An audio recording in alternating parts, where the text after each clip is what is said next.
un pecado, cómo detenía el avance del pueblo santo de Dios. Y seguramente cuando este pecado ocurrió y luego vinieron las consecuencias inmediatas del mismo, como la derrota, también aparecieron con todo esto la tristeza, la decepción, la desesperación del pueblo. Y es por esa razón que Josué, en cabeza del pueblo, presenta una especie de queja ante el Señor por todo lo que había sucedido, esperando tal vez una respuesta a la medida del hombre, porque es lo que casi siempre esperamos. Y es que la Biblia nos muestra que la salida del pecado no es por una acción humana, por algo que por nuestro propio esfuerzo podamos hacer, sino que solo se puede salir del pecado cuando Dios provee la suficiente gracia para que esto pueda ser hecho en nuestras vidas. Y nosotros, por lo general, tenemos un enfoque de salir del pecado de una forma, enfocamos el tema de una manera mística. Es como si quisiéramos que Dios nos llenara de un poder estilo superhéroes. Como sabemos que no podemos vencer el pecado con nuestra propia fuerza, esperamos que Dios nos dote algo así como el martillo de Thor o algo por el estilo, y que a través de eso nosotros podemos vencer el pecado y salir adelante. Y temo decirle que eso no es así. Digamos que el poder del Espíritu obra en el plano real, en el plano en el cual nos movemos día a día en medio de nuestras luchas reales que enfrentamos. Y creo que en la medida que entendemos eso, vamos a poder tener una perspectiva correcta de lo que Dios dispone en nuestra vida y cómo podemos realmente llevar una vida exitosa frente al pecado, cómo vencerlo. Nuestro sermón dominical de hoy lleva por título La solución que Dios ofrece ante el pecado. Y el texto base se encuentra nuevamente en el libro de Josué y el capítulo 7. Josué capítulo 7, y vamos a leer desde el versículo 6 hasta el versículo 12. Josué 7, del 6 al 12.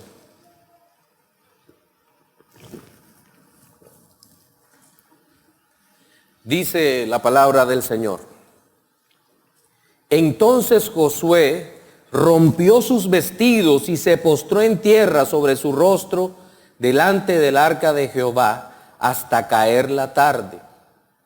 Él y los ancianos de Israel, y echaron polvo sobre sus cabezas.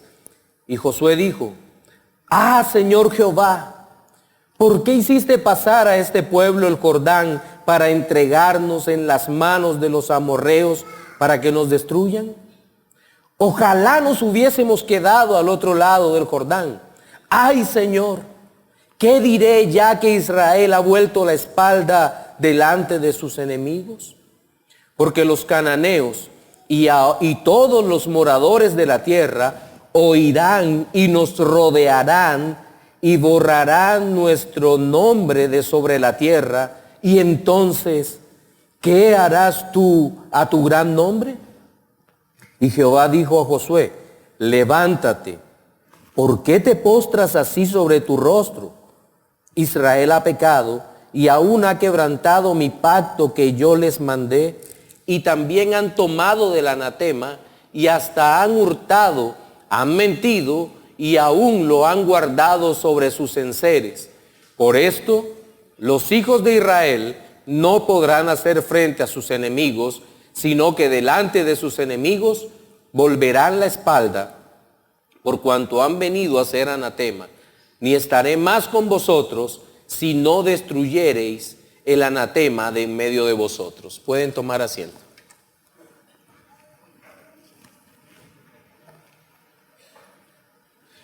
El texto que acabamos de leer nos presenta la forma como Josué y el pueblo tomaron aquella derrota sufrida ante Ai.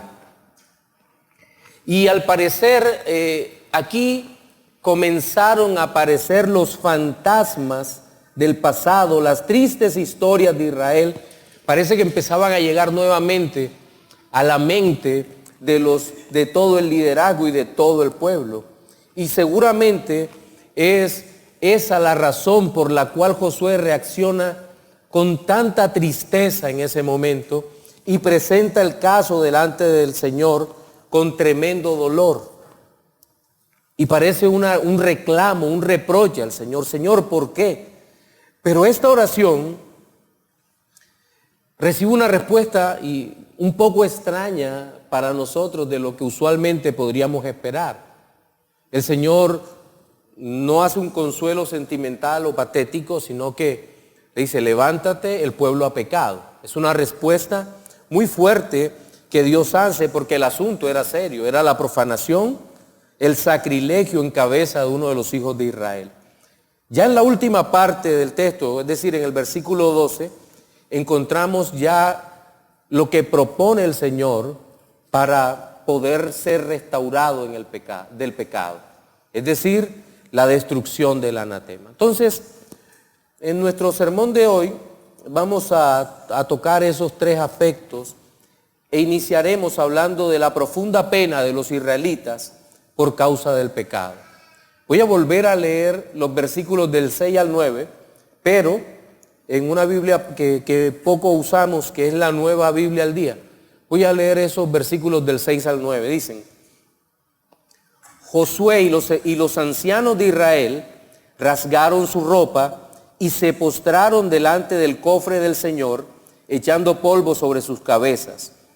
Josué clamó al Señor, oh Señor, ¿por qué hiciste cruzar el río Jordán si ibas a permitir que los amorreos nos dieran muerte? ¿Por qué no nos quedamos en la otra orilla? Oh Señor, ¿qué voy a hacer ahora que Israel ha huido delante de sus enemigos? Porque echando los cananeos y los demás pueblos cercanos, y ellos lo oigan, nos rodearán, nos atacarán y nos exterminarán. Y cuando esto ocurra, ¿qué habrá de la honra que merece tu gran nombre? En este texto los observadores se darán cuenta que en la Nueva Biblia del Día hay 4 preguntas, en Reina Valera solo 3, pero Reina Valera lo compacta 2 en una sola. Pero quiero empezar hablando de la primera parte del versículo 6, donde habla de la ruptura de los vestidos o de las vestiduras. Seguramente usted, cuando lee la Biblia, se va a encontrar con esa frase, y rasgaron sus vestidos, y rasgaron sus vestidos. Pues bien, el rasgar los vestidos era una señal de absoluta impotencia cuando una persona creía que no había nada que se pudiera hacer para evitar el mal. Eso era la señal de rasgar el vestido. Y es por esa razón que los sumos sacerdotes y sacerdotes en general tenían prohibido rasgar las vestiduras, porque era una muy mala señal para el pueblo. Y de hecho, Josué lo que hace es romper las vestiduras de él, rasgarlas, asumiendo una actitud de derrota inmediata. Pero a pesar de la circunstancia vivida, lo interesante, y a pesar de la falta de ánimo, que había tocado el punto más bajo de decepción y tristeza, nosotros nos encontramos a un hombre supremamente piadoso. Y este hombre lo que hace es postrarse delante del Señor. Y llama la atención que la oración va desde la mañana hasta la tarde.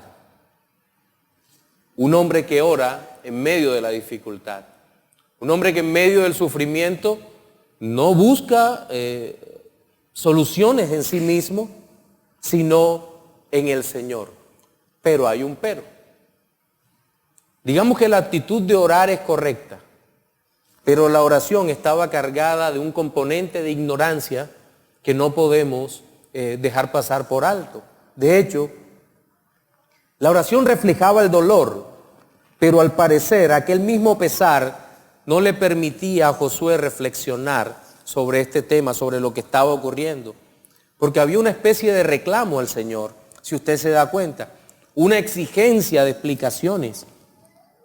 Señor Jehová, ¿por qué hiciste? Señor Jehová, ¿por qué permitiste? mejor hubiera sido quedarnos de aquel lado y sufrir la muerte a manos de los cananeos. ¿Les es conocido ese reclamo? En todo el Pentateuco, los 5 libros antes a este, encontramos un pueblo que se queja por todas las cosas que ocurren. Mejor hubiera sido que nos quedáramos en Egipto. Mejor hubiera sido no pasar este mar rojo. Y ahora pareciera que ocurre lo mismo. Y no podemos matizarlo como amorosamente hacen Kelly y Deslis en su comentario al texto hebreo del Antiguo Testamento. Ellos dicen, la oración de Josué contiene una queja, versículo 7, y una pregunta dirigida a Dios, versículo 8 y 9. Casi es una murmuración y suena muy parecida a la queja que el pueblo murmurante presentó contra Moisés y Aarón en el desierto, Números 14, 2 y 3. Pero es muy diferente a la murmuración del pueblo de que en esta ocasión, contra la dirección de Dios, quien oraba no era un incrédulo, sino que fue simplemente el lenguaje atrevido de la fe que lucha con Dios en la oración, fe que no podía comprender los caminos del Señor e incluía la más urgente apelación al Señor para que realizara su obra. Se matiza bastante la actitud y, perdón, nosotros lo que vemos en el relato es algo, y es que los redimidos, los verdaderos hombres de Dios, no son inmaculados. Y por ejemplo, la vida de Josué en este momento nos sirve para cuidarnos de presentarnos ante Dios con una oración llena de reproches, antes de la objetividad que debe caracterizar al creyente. Nuestra oración debe ser meditada antes de expelida. Nuestra oración debe ser pensada cuando nos presentamos delante de Dios. Hoy está muy de moda el yo sentí, el yo viví, el yo percibí, como si el hombre estuviera llamado a decir lo que siente y no lo que es para la gloria de Dios. ¿Y por qué lo heriste? ¿Por qué le hablaste a él o a ella de esa manera? No, es que yo sentí en el momento. ¿Y dónde está el dominio propio? Pero lastimosamente aún los creyentes podemos fallar en momentos claves de nuestra propia vida. Miren otra pregunta que hace Josué. Dice, ¿qué voy a hacer ahora que Israel ha huido delante de sus enemigos? Esta frase en la Nueva Biblia al Día contrasta un poco con nuestra amada Reina Valera, porque en Reina Valera aparece el qué diré o cómo justificaré lo que pasó. Pero aquí aparece un qué haré. Particularmente creo que este qué haré es mucho más sensato la traducción en este sentido, porque en el pasaje el relato es dado en clave de acción. Entonces el qué haré está más de acuerdo con el qué diré. Y por esa razón entendemos que la siguiente pregunta que hace Josué en el resto del relato, en el ¿qué harás tú? Diciendo a Dios, ¿qué harás ahora que pasó esto? Va a tono con el ¿qué haré yo? Bien, como creyente considero que el tema fundamental que se toca en este pasaje es justamente la vindicación de la gloria de Dios. Porque al final del texto, del versículo 9, dice, ¿qué harás tú con tu grande nombre? ¿Qué harás tú con tu gloria? MacArthur, de hecho, comentando este pasaje, dice, lo verdaderamente importante, lo principal, es mantener la gloria de Dios. Y creo que Josué estaba muy preocupado por eso, por mostrar la gloria de Dios en este contexto, que se hiciera la voluntad divina.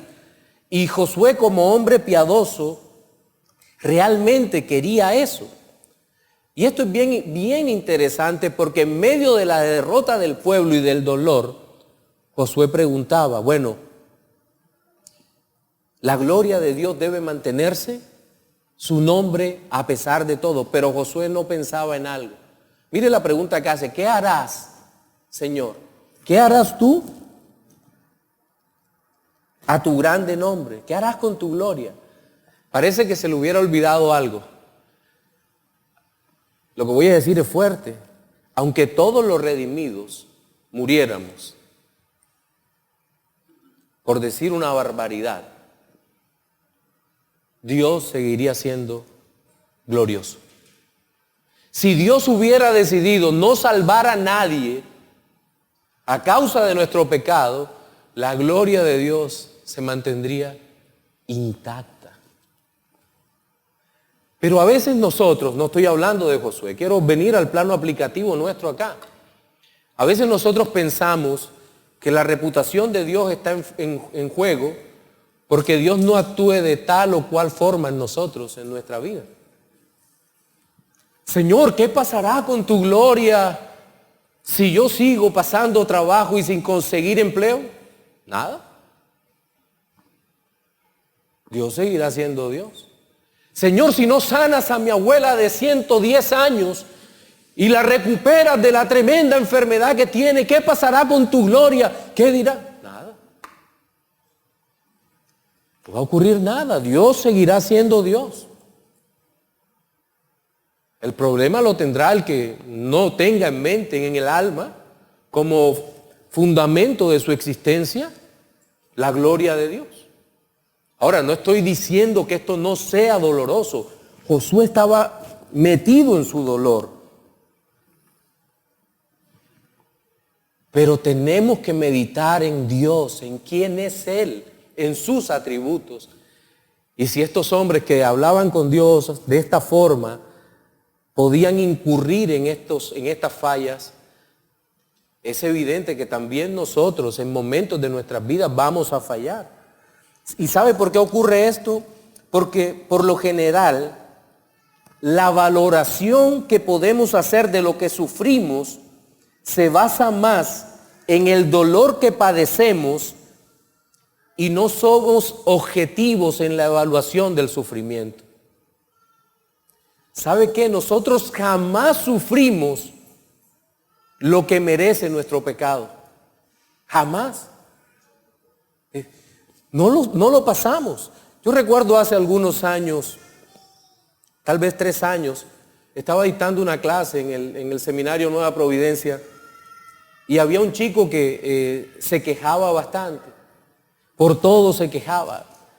No había un solo momento en que este chico no se quejara. Problemas. Y recuerdo que el capellán, el director del seminario se sentó con él y por la providencia de Dios tuve la oportunidad de escucharlo. Y él sentó al joven delante de él y le decía: chico, escucha, ¿tú crees que mereces sufrir lo que estás sufriendo? El único que no mereció sufrir es Cristo, el Señor. Y sin embargo sufrió. Y sufrió más que cualquiera de nosotros a causa del pecado del pueblo, de sus escogidos. Entonces, ¿por qué tu queja? No sobra advertir que aquel hombre sufría porque un día eran lentejas y el otro día zaragozas y el otro legumbres. Y ese era su gran sufrimiento, o que otro chico le escondió el pantalón y él no lo encontró. Ese era su gran sufrimiento. Pero cuidado que aunque banalicemos esto, es una realidad. Nosotros podemos sufrir por cualquier cosa que aunque sea seria, no lo valoramos a la luz del sufrimiento glorioso de nuestro Señor Jesucristo. Cuando estemos sufriendo, creo que debemos pensar esto. ¿Qué sufrió el Señor en la cruz? Sufrió por mí, por mi pecado. El que no conoció pecado, por nosotros lo hizo pecado para que nosotros fuésemos hechos justicia de Dios en él. Entonces, no pensemos que nuestro sufrimiento es la máxima expresión de dolor que existe en el universo. Eso es una señal de inmadurez espiritual y me atrevería a decir que de una susceptibilidad perversa en nuestra propia alma. Debemos cuidarnos de esto. Muy bien, pero creo que debemos pasar al siguiente punto, que hemos llamado la necesidad de tomar acciones definitivas ante el pecado. Versículos 10 y 11 dicen: y Jehová dijo a Josué: levántate, ¿por qué te postras así sobre tu rostro? Israel ha pecado y aún han quebrantado mi pacto que yo les mandé, y también han tomado del anatema y hasta han hurtado, han mentido y aún lo han guardado entre sus enseres. Mire la primera gran orden que Dios le da a la oración. Contrástelo con la petición: Señor, ¿por qué? ¿Por qué? El Señor no le da ninguna explicación a Josué.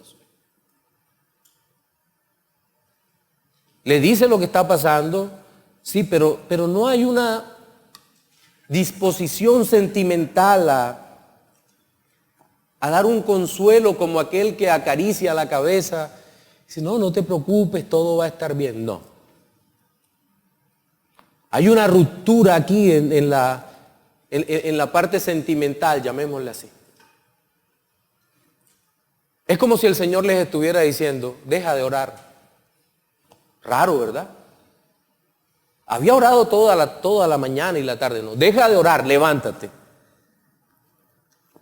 ¿Por qué? Porque habíamos dicho que la oración de Josué era alejada de razón, impulsada por el dolor. Y creo que el Señor no aprueba totalmente este tipo de oraciones. El uso del medio de gracia de esa manera. Sobre todo cuando está lejos de la verdad, de lo que está pasando. Es más, el Señor le dice: ¿por qué te postras así? ¿Por qué te postras así sobre tu rostro? Es decir, el Señor estaba demandando algo: obediencia. Muchas veces creemos que la solución al pecado es orar. Eso nos quedó del catolicismo romano. El que peca y reza, empata. Eso nos quedó del tradicionalismo evangélico. La solución a esto es ayuno y oración. De tal manera que el medio de gracia reemplaza la acción demandada por Dios. El que encubre su falta no prosperará, pero el que lo confiesa y se aparta alcanzará misericordia. Ya, vamos entendiendo. Acciones piadosas demanda el Señor de nuestras vidas, y no solamente la práctica o el uso de los medios de gracia que se pueden convertir en una excusa para no apartarnos del pecado. Comenta Dersheim: no era un ejercicio de fe orar cuando lo que se pedía era obediencia. Tampoco era relevante la oración, ni podía esperar una respuesta mientras el pecado no fuera sacado.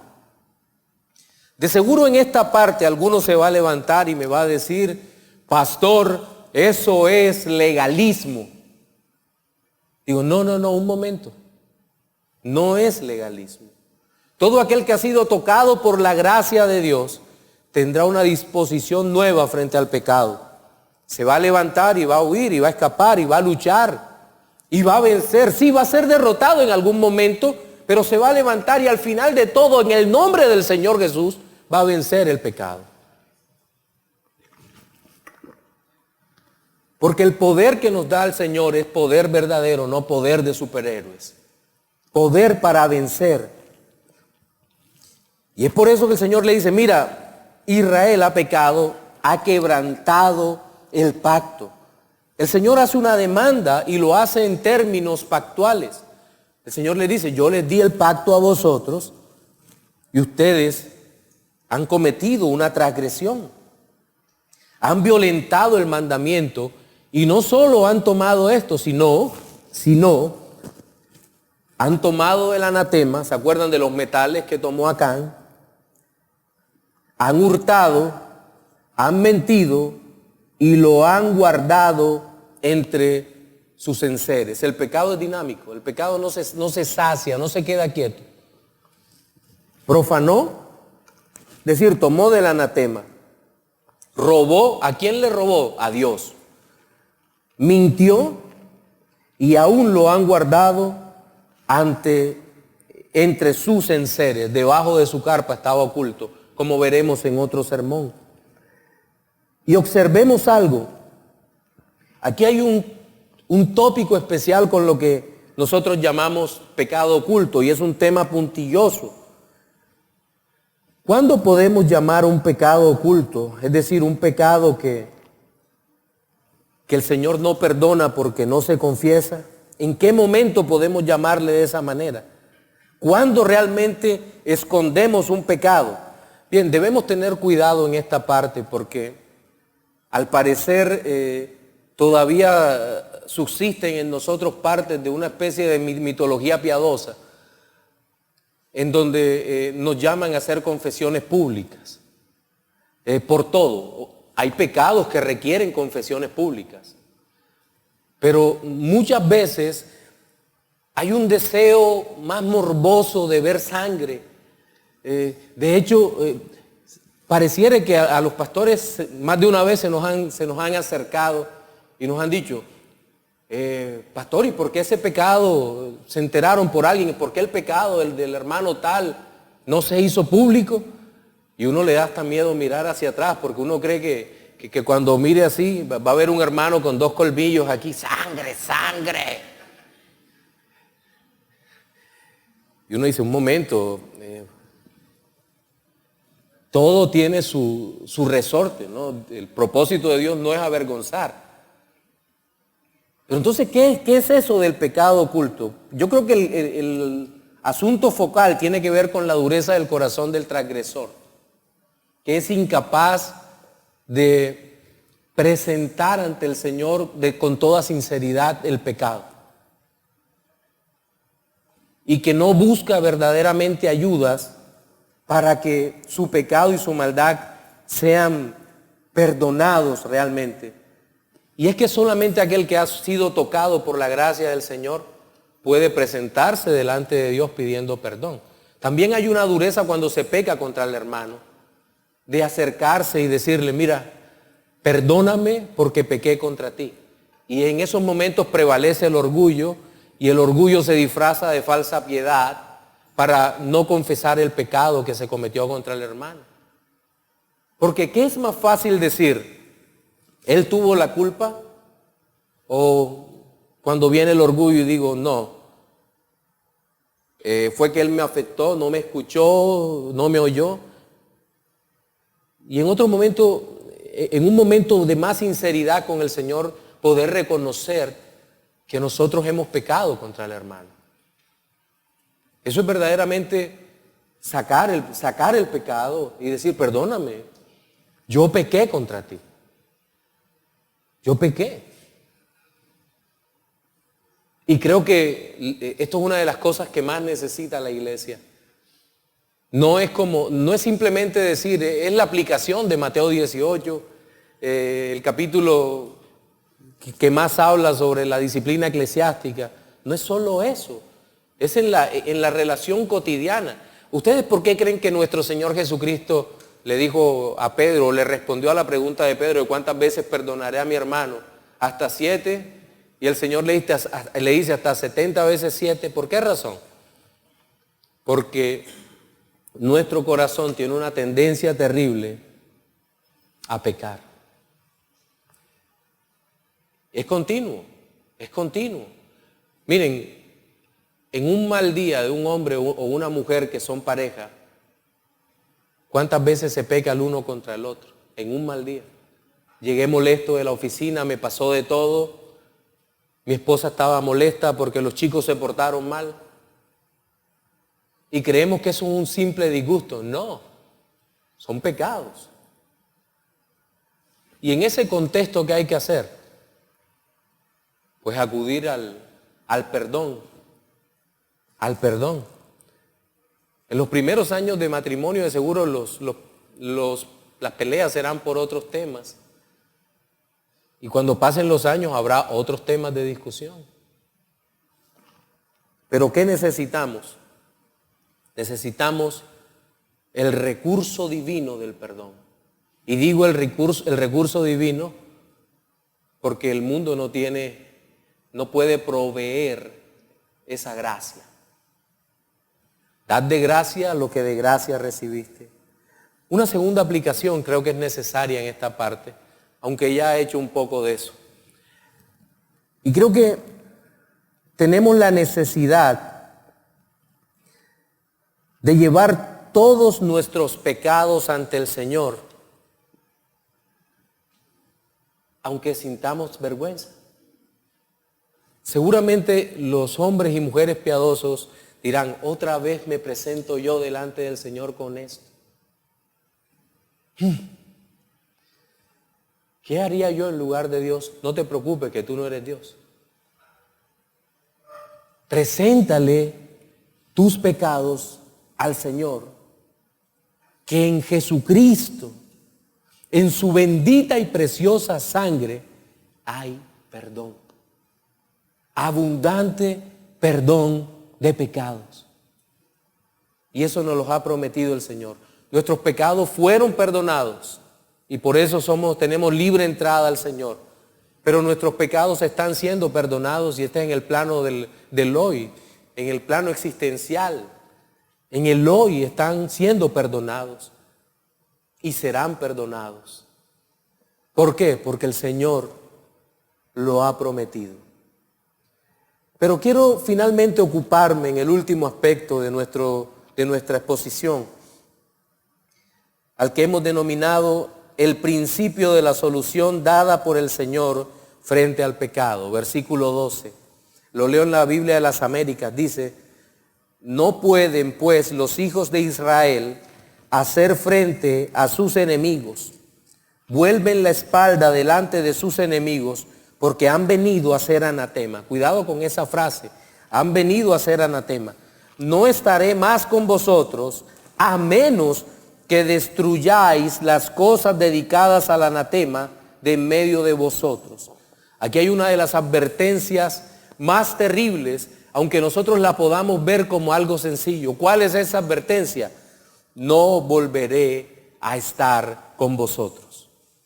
El Señor no los amenaza con plaga, muerte, destrucción, fuego, ni ningún tipo de plaga. Los amenaza con lo peor que puede experimentar el ser humano, la ausencia de Dios. No volveré a estar más con vosotros. ¿Qué ocurriría si eso llegara a pasar en el pueblo de Israel? Pues eso sería un adelanto, morder un bocado del infierno. Porque ¿qué es el infierno? El infierno es la ausencia total de Dios. Es la entrega que el Señor hace al pecador a sus propios pecados, a todo lo que anhela el pecador. ¿Qué anhela el pecador? El pecador anhela una vida sin Dios. No me controles, no me molestes, déjame vivir. Y no entiende que vivir sin Dios no es vida verdadera. No entiende que toda buena dádiva y todo don perfecto proviene del Señor. Y seguramente lo más desagradable de todo será cuando el pecador, entrando en las más profundas oscuridades de la condenación, entienda que no puede vivir sin el Señor, porque de Él mana la vida. Mire, solo voy a poner un breve ejemplo de dos cosas que necesitamos para vivir: amor y gozo. Y resulta que el verdadero amor y gozo son parte del fruto del Espíritu Santo en el alma. Alguno me podrá decir, pero es que hay muy buenos hijos que no son creyentes. Eso es parte de lo que se conoce en teología como gracia común. Ese amor por el hermano, por la hermana, por la tía, por la mamá, por el papá. Es maravilloso, pero no es necesariamente el amor que Dios pone en el corazón. Entonces, en las profundidades no habrá ninguna clase de amor porque la fuente de todo amor es el Señor. Y lo único que hay allá es la ira del Señor derramada contra todo aquel que no creyó. Y es por eso que el Señor en su misericordia propone una solución definitiva frente al pecado. Y seguramente vamos a seguir en otros sermones en esta misma dirección. Pero ¿qué es lo que propone? La destrucción del anatema. Pero viene una pregunta. Ya habíamos hablado del anatema en el capítulo anterior. ¿Qué era el anatema? Pues anatema significaba en este contexto del antiguo pacto, no del nuevo, consagrar. Y había dos tipos de consagración, lo habíamos dicho.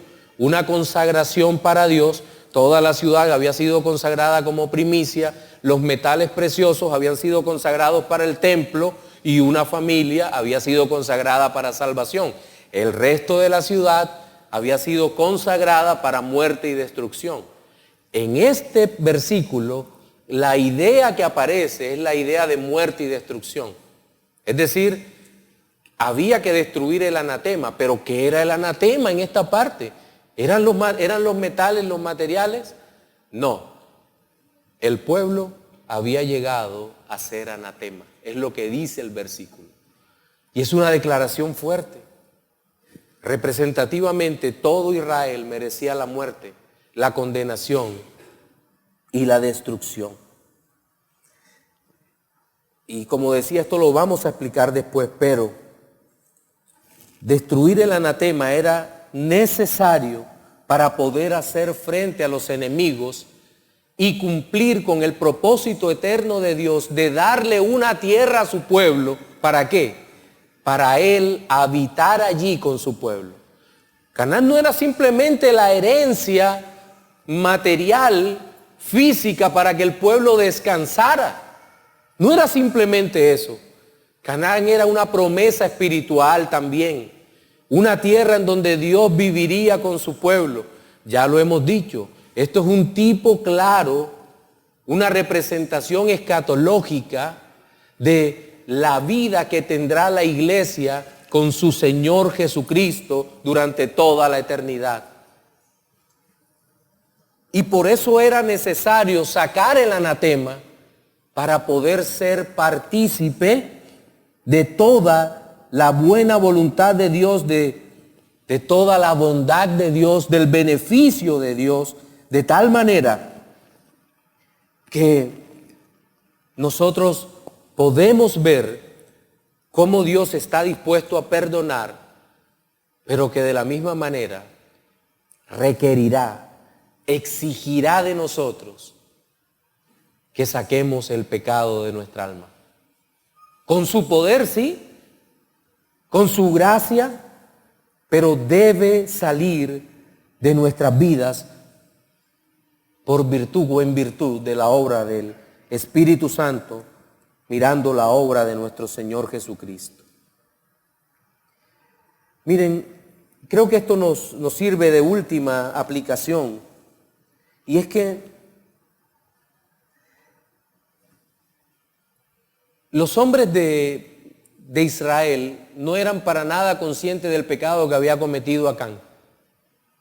Ni siquiera lo sabían. Solamente Dios les mostró su pecado, y cuando les mostró su pecado fue que pudieron tomar medidas bajo el poder de Dios para corregir el pecado. Y la aplicación es que nosotros somos totalmente incapaces de ver nuestros propios pecados. Siempre decimos, yo soy mejor que, soy buen hijo, buen papá, cumplo con mi horario de trabajo, hago esto, hago lo otro. En realidad soy bueno si me comparo con todos estos hombres malvados. Pero ¿qué nos dice la Biblia? Por cuanto todos pecaron, están destituidos de la gloria de Dios. Y Dios nos muestra por su palabra nuestra maldad, pero nos muestra la única solución para nuestra maldad. Nos muestra la cruz, nos muestra a Cristo, nos muestra su preciosa sangre derramada. Nos muestra al Cristo resucitado, victorioso frente al pecado. Y por el poder de su Espíritu Santo, aplica la salvación en nosotros, nos redarguye de pecado y nos hace que caminemos hacia Él. Y no hay nada más glorioso en todo el universo que saber que hemos sido llamados para vida eterna en virtud de la obra de Cristo. En nuestro sermón dominical de hoy observamos 3 elementos relacionados con la solución ordenada por Dios frente al pecado. Fueron ellos: primero, la profunda pena de los israelitas por causa del pecado. Segundo, la necesidad de tomar acciones definitivas ante el pecado. Y tercero, el principio de la solución dada por el Señor frente al pecado. Reflexiones finales para los no creyentes. Amigo, la triste realidad es que hoy, si mueres, estás condenado, sin esperanza en medio del mundo. Ni siquiera eres consciente de tu propio pecado, pero ese pecado te condena. El llamado es, por la Escritura, que corras a los pies de Cristo y que supliques que te conceda arrepentimiento y fe para que puedas ser salvo de su propia ira y disfrutar eternamente del Señor. Para los creyentes, hermanos, para nosotros es inevitable sufrir derrotas.